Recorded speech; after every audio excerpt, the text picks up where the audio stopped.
बेहतरीन drama serial एक love जिंदगी के इस एपिसोड में आप देखेंगे कि तैमूर अहमद को यकीन दिलाता है कि वो इसके साथ कभी भी धोखा नहीं करेगा। क्योंकि आपने देखा कि साफ साफ हूर ने कह दिया तैमूर से कि अब जो कुछ होगा वो अब हमारी मर्जी से नहीं होगा। यानी कि वो सच्चे दिल से इस चीज़ को, इस रिश्ते को एक्सेप्ट करने वाली है कि दावर उसके साथ रहे और वो उसी से मोहब्बत करती है। जिस पर तैमूर काफ़ी ज़्यादा उदास हो जाता है, लेकिन वो उसको समझाने की कोशिश करती है कि हमारी ज़िंदगी में शायद यही लिखा था। दावर भी अपनी ज़िंदगी में काफ़ी ज़्यादा खुश नज़र आने लग गया है और उसको ज़िंदगी हर तरफ कोई ना कोई मानी दिखाई देने लग गए हैं और उसको समझ आ गई है कि आखिर हूर कितनी सादा तबीयत है। लेकिन जी आप देखेंगे वो हूर से इस चीज़ का इतराफ़ कर बैठता है कि वो उससे बेहद प्यार करता है और उसको कभी नहीं छोड़ेगा। जिसकी वजह से हूर भी काफ़ी ज़्यादा परेशान हो चुकी है कि आखिर ये क्या मामले हो रहे हैं और मजबूरन उसको तैमूर को दिल से निकालना ही पड़ेगा। तैमूर जो है वो भी एमन से मोहब्बत करना शुरू हो जाएगा क्योंकि वो समझ चुका है कि एक बेबस लड़की के साथ इस तरह के इस तरीके का कोई भी बिहेव नहीं करना है। वो काफ़ी ज़्यादा परेशान होता है और एमन को यकीन दिलाता है कि देखो एमन, मैं वाकई में तुमसे प्यार करने लग गया हूँ और ये सारी पुरानी बातें हैं और इन पुरानी बातों को खरीदने का कोई भी वाक़या नहीं है। यानी कि मैं जैसे ही तुमसे शादी करूँगा हम यहाँ से बहुत दूर चले जाएंगे। क्योंकि चाहती यही है। परी बार बार पूछती है कि आखिर एमन तुम्हें क्या हुआ है, ये सारे क्या तमाशे हैं और क्या माजरे हैं। मुझे ऐसा लग रहा है कि तुम्हारे और तैमूर के दरमियान कोई ऐसे इख्तलाफात हुए हैं। जिसको सुनकर वो कहती है कि नहीं, ऐसी कोई बात नहीं, आपको गलतफहमी हुई है। अगर आप ऐसा सोच रही हैं तो ठीक नहीं सोच रही। जिस पर आप देखेंगे कि वो साफ साफ कह देती है कि दावर, मुझे ऐसा लगता है कि बहुत जल्द सिर्फ और सिर्फ इस हूर के ही होके रह जाएंगे। जिस पर एमन अपनी बहन को यकीन दिलाती है और कहती है कि परेशान मत होइए, दावर भाई आपसे भी बहुत ज़्यादा प्यार करते हैं। क्योंकि वो जानती है कि अब दावर का प्यार करना हूर के साथ ही बेहतर है और अगर कुछ भी उसने किया तो उसकी ज़िंदगी से तैमूर जा सकता है। इसलिए वो इस चीज़ पे फोकस कर रही है और दावर को कहती है कि आपके लिए हूर भी बहुत ज़्यादा यानी कि मानी रखती है, आपकी बीवी है वो। क्योंकि वो जानती है कि अगर उसने हूर के बारे में कुछ भी कहने की कोशिश की तो उसकी ज़िंदगी का फलूदा बन सकता है। इसलिए वो अब इन चीज़ों से बहुत दूर रहने वाली है और हर चीज़ को सेट करने वाली है। क्योंकि वो जान चुकी है कि तैमूर को हासिल करने के लिए उसे ये सारे चोंचले करने ही पड़ेंगे। ते ही हर चीज़ को अपने कंट्रोल में कर रही है। अभी एमन ये नहीं जानती है कि आखिर इसका तैमूर के साथ क्या रिश्ता है। वो बहुत ज़्यादा परेशान है क्योंकि वो समझ चुकी है कि पता नहीं कौन सी ऐसी लड़की है जिसकी वजह से तैमूर उसके ऊपर बिल्कुल भी ध्यान नहीं देता। लेकिन जी आप देखेंगे कि जो कुछ दावर की बीवी ने उसके साथ किया है उसके साथ, वो सारा कुछ बता देती है दावर को और कहती है कि आज तक इतने जुल्मों सितम आपकी बीवी मुझ पे करती रही है। मैं इस चीज़ के लिए इसको कभी माफ़ नहीं करूँगी और ये सब कुछ आपकी वजह से हुआ है। वो सारे उसके पोल खुल के सामने रख देती है और कहती है कि मुझे यहाँ से जाने का कहा जा रहा है, जितनी जल्दी हो सके मैं यहाँ से चली जाऊँ। ये देखिए और किस कदर मुझे रकम दी गई है ताकि मैं आप लोगों की ज़िंदगियों से जाकर दोबारा लौट के ना आऊँ।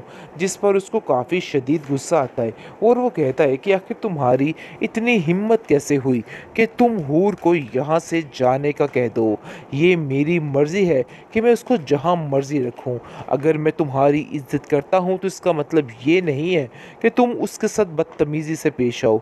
तुम्हें उससे माफ़ी मांगनी होगी क्योंकि मैं उसकी बेइज्जती अब कतई बर्दाश्त नहीं कर सकता, चाहे जो मर्ज़ी हो जाए। बेहतरीन ड्रामा सीरियल एक लव जिंदगी के इस एपिसोड में आप देखेंगे कि दावर को इस चीज़ का एहसास हो चुका है कि ये नफ़रत हूर की उसकी जान ले जाएगी। काफ़ी ज़्यादा परेशान है वो और हूर से कह देता है कि तुम्हें ये नफ़रत ख़त्म करनी होगी। जितनी जल्दी हो सके इस नफ़रत को मोहब्बत में बदलना होगा ताकि सारे मामला ठीक हो सकें। जिसको सुनकर वो साफ साफ इनकार कर देती है। कहती है कि कुछ लोग इस काबिल नहीं होते कि उन लोगों से मोहब्बत की जाए और तुम उनमें से एक हो। इसलिए बेहतर यही है कि अपने दिल से ये ख्याल निकाल दो और हमेशा हमेशा के लिए मुझसे दूर हो जाओ। लेकिन जी आप देखेंगे कि दावर जो है वो हूर से कहता है कि ऐसा तो कभी नहीं हो सकता। अगर तुम ऐसा सोच रही हो ना तो ये सरासर तुम्हारा धोखा है, इसके अलावा कुछ नहीं। और मज़े की बात इधर ये हो चुकी है कि तैमूर को पता चल चुका है कि उसकी हूर इसी घर में है, जिसको देख के वो काफ़ी ज़्यादा शौक हो जाता है और कहता है कि आखिर तुम यहाँ कहाँ। जिस पर इतनी हैरानगी उसको होती है कि आखिर वाकई में ये वही हूर है जिसके लिए वो पूरे ज़माने से लड़ा था और आज वो इस घर में किसी की बीवी बन के कितनी खुश अपनी ज़िंदगी गुजार रही है। लेकिन वो ये नहीं जानता है कि ये लोग किस कदर मुश्किल में उसको रखा हुआ है। दूसरी तरफ आप देखेंगे कि दावर की पहली बीवी के सारे जुल्म सितम अब ख़त्म होने वाले हैं, क्योंकि अब हूर को वो जगह मिलने वाली है जिसकी वो हकदार थी। लेकिन ये बात वो समझ नहीं पा रही। उसको ऐसा लग रहा है कि जैसे उसकी वही औकात रहेगी। लेकिन दावर ने भी बता दिया है कि तुमने अगर आइंदा से उसके साथ कोई भी बदतमीज़ी करने की कोशिश की तो मुझसे बुरा कोई नहीं होगा। जिसको सुनकर वो कहती है कि आखिर आप उसको इतनी अहमियत कैसे दे सकते हैं, वो इस काबिल नहीं है लड़की कि उसको इतनी अहमियत दी जाए।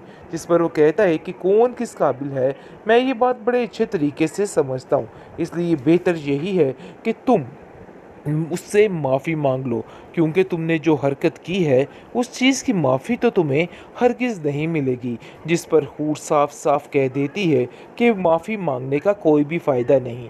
मैं नहीं चाहती हूँ कि मेरी वजह से आप दोनों के दरमियान इख्तलाफात बढ़ जाएं। जिस पर उसकी बीवी कहती है कि तुमने जो करना था ना सो कर लिया है, अब मज़ीद मेरे साथ कोई भी इस किस्म की हरकत ना करना। आगे से एमन कहती है कि आखिर तुमने अपना रूप दिखाना शुरू कर ही दिया है, आते ही हर चीज़ को अपने कंट्रोल में कर रही है। अभी एमन ये नहीं जानती है कि आखिर इसका तैमूर के साथ क्या रिश्ता है। वो बहुत ज़्यादा परेशान है क्योंकि वो समझ चुकी है कि पता नहीं कौन सी ऐसी लड़की है जिसकी वजह से तैमूर उसके ऊपर बिल्कुल भी ध्यान नहीं देता। लेकिन जी आप देखेंगे कि जो कुछ दावर की बीवी ने उसके साथ किया है उनके साथ, वो सारा कुछ बता देती है दावर को और कहती है कि आज तक इतने जुल्मों सितम आपकी बीवी मुझ पे करती रही है, मैं इस चीज़ के लिए इसको कभी माफ़ नहीं करूँगी और ये सब कुछ आपकी वजह से हुआ है।